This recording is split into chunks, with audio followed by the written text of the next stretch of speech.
Greetings. My name is Professor John Seddick. This is Political Science 2750, Public Policy Analysis. In the spring of 2022, we're aiming toward eco-sustainability. My remarks today are intended to be a launch for this course. The end times are here. We are all about to wither and die on an overheated planet. Our supply of fresh water is either poisoned or diminished, or what is left is in all the wrong places on the globe, flooding coastal cities and defying seasonal trends with droughts. These tragic effects are multiplied by their pernicious targeting of the poorest among us, whether in Africa, rural and urban America, and wherever unequal wealth and opportunity divide the haves from the have-nots. Now, ancient moral codes based on godliness and social justice seem to have no effect on the consciences of those who gain while others lose. Catholics may choose to heed or to ignore the messages that Holy Father Francis advances in his teachings on faith and sins of selfish excess that cause climate change. Regardless of faith, each of us must use our free will to respond to these assaults on Earth. Without right choices and global commitments, we will perish. There are many reasons why we should live our lives committed to choices of consumption and production that would create a sustainable environment. However, there seem to be few reasons that are sufficiently compelling to mobilize the majority of Americans who generally live in a fog of indifference when it comes to these issues.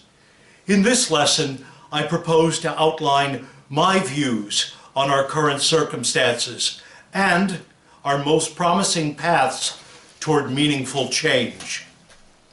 Since the Industrial Revolution, man has used machines to extract, digest, consume, and discard much of the scarce riches in the earth, from the seas, and from the air. Coal, petroleum, and related fossil fuels are still relatively plentiful, but they are limited, and we all know how their byproducts are poisoning the environment irrevocably. Our careless exhaustion of these fuels has warmed the atmosphere with increasingly catastrophic consequences. The only debate among honest scientists now and policymakers is how much or how little can we slow these catastrophic global effects. Globally, we came to this horrid condition both innocently and maliciously. For years, humans thought, and were we wrong about this, that Mother Earth could process, digest, and dissipate the toxins we spread without long-term systemic harm. Rachel Carson, in her classic book Silent Spring, taught us differently. During this semester, we will read her evidence and her very sensitive arguments that began the modern ecological revolution. We have some successes to savor. In 1970, the American Congress and President Nixon enacted the Clean Air Act, setting regulations that have largely worked. Following closely behind, the Clean Water Act of 1972, again, the work of a Democratic Congress and the Republican President Nixon.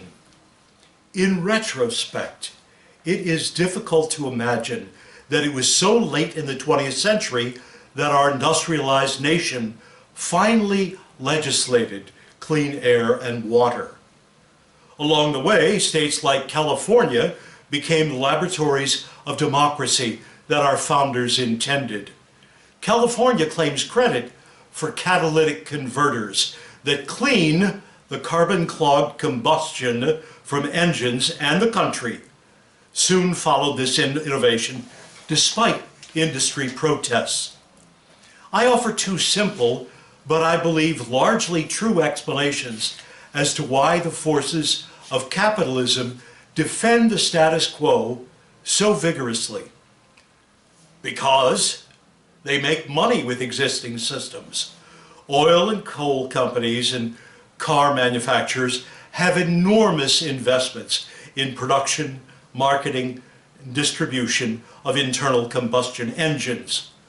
Why should they scrap all those machines and processes? They work and they guarantee corporate profits. The companion reason is that the raw materials have been so cheap for so long that it never made sense to walk away. For example, our parents contracted for a nice suburban home in St. Louis in 1959. It was, as was customary then, poorly insulated. But no one worried about it because it was heated with natural gas furnace, and the natural gas was cheap and plentiful. If the house got cold in January, we just pushed the thermostat and burned more natural gas. Problem solved, so we thought. The windows were single pane, and they routinely froze over, iced over inside. But we just turned up the thermostat and solved that problem. And ours was a fancy house in a very nice suburban neighborhood.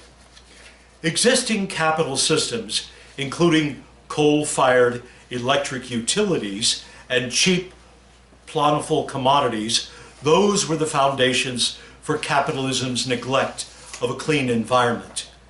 If there had been a way to make money easily on polluted air and water and solid waste, then capitalism would have shifted in that direction.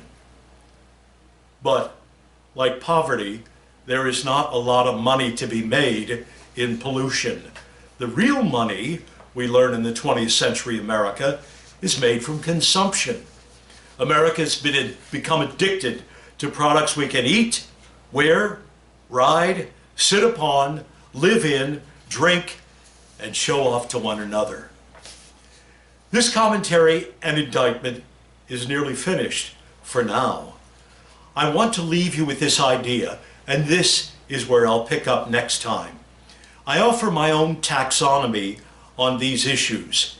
I suggest there are three levels of human culpability: personal, proximate, and planetary. What we need now is the resolve to mobilize, to identify, and to solve these problems. For that reason, I'm teaching this course, Political Science 2750, Public Policy Analysis, this spring.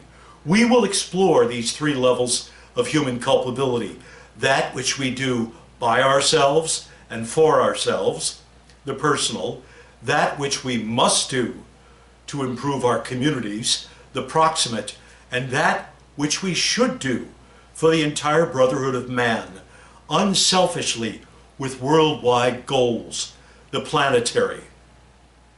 I hope this serves you as a provocative introduction to the end times.